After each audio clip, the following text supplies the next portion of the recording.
naman tayo. Uy, may bisita tayo. Ligong-ligo na sila, oh.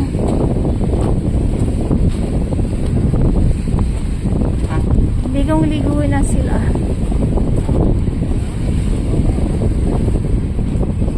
Hi, sir. Hi.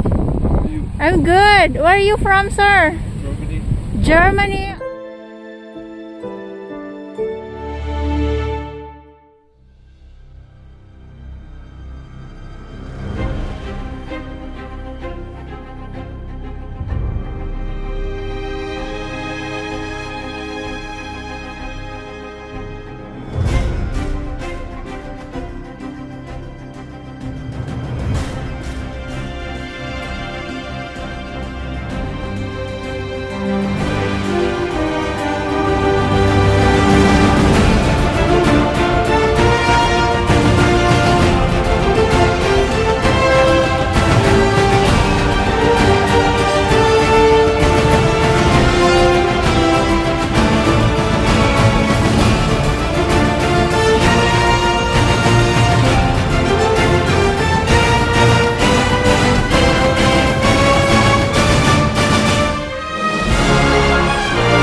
It's all dirty. Oh my goodness.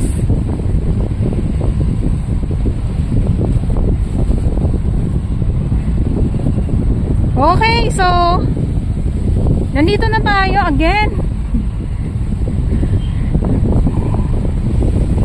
So may entrance. Biruin nyo, no? Yung mga ganong mga foreigner. Tapos pagtatanungin, no? It's dirty. Lots of garbage. My goodness. Good afternoon again. Manila Bay, Dolomite Beach po tayo. Good afternoon po sa inyong lahat. At ito yung ating view for today.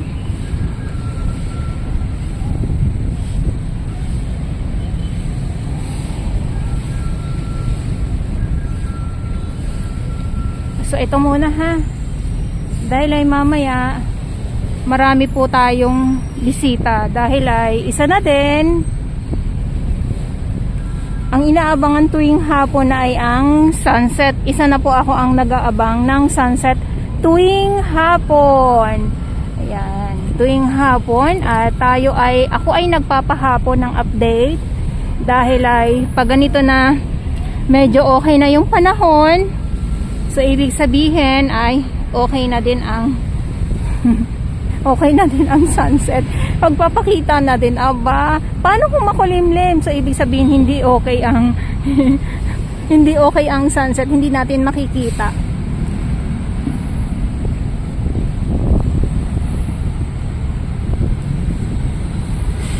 So mahangin lang.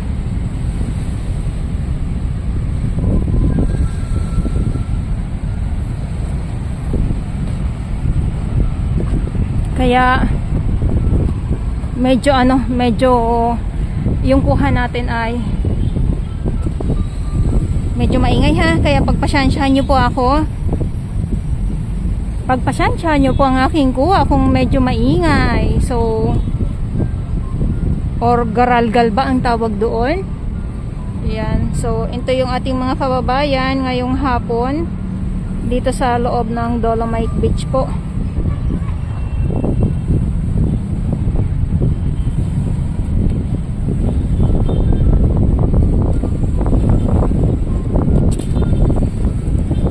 So yung iba ay nandito sa may lilim, nakasilong,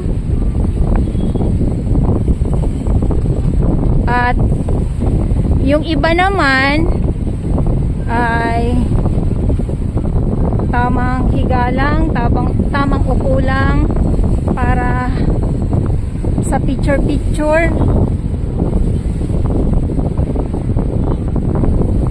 Syempre pag kailangan sulitin ang pamamasyal dito sa loob ng ng Dolomite, lalo na kung malayo ang pinanggalingan, yung mga ganyan.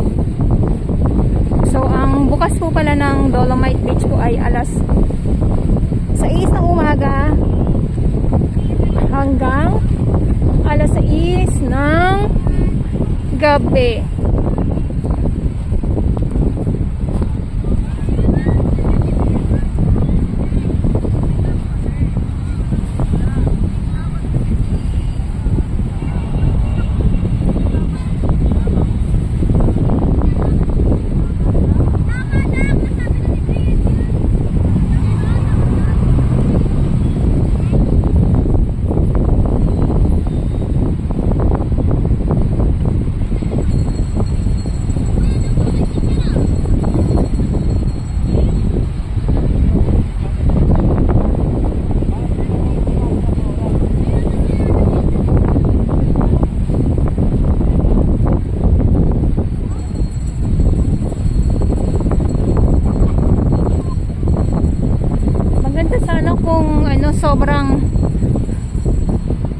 Sobrang high tide na po. Yun sana.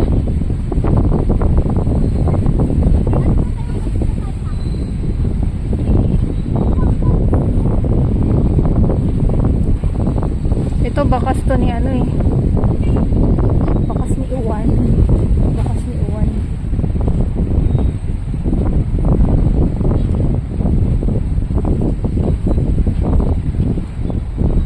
Ayan, so sa mga gusto palang mamasyal, ayan, kung kayo ay hindi po sanay sa kasagsagan ng tirik ng araw, dapat mga 5 ng hapon, or kung hindi naman alas 6 ng umaga, alas 7 ng umaga, ayan po, okay na okay po yan. Pero pag ganito na, grabe, tirik na tirik ang araw po, baka hindi nyo po kayanin ang sinag ng araw. Kita nyo naman ako nakapayong kitang kita sa camera. Okay.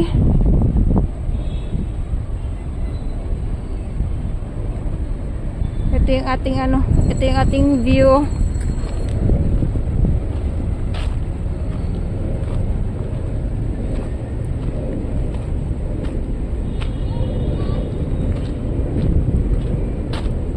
Lakad. Wala naman po tayong ibang gagawin dito kundi ay ang maglakad. Yes, maglakad. Picture. Isa na din kasi bawal pa naman po kasi talaga paliguan itong Dolomite Beach po, lalong lalo na yung pagtatampisaw. Lagi po yan pinapaalala ng ating mga security guard. Minsan yung ating coast guard ang nagsisita or mga police kasi nga minsan may mga pasaway tayo. Tapos yung iba nagagalit pa yung iba pag once na sasaway sila kasi bawal po talaga. Kaya sana pag napagsabihan po kayo, huwag po kayong magalit. Yun po yun.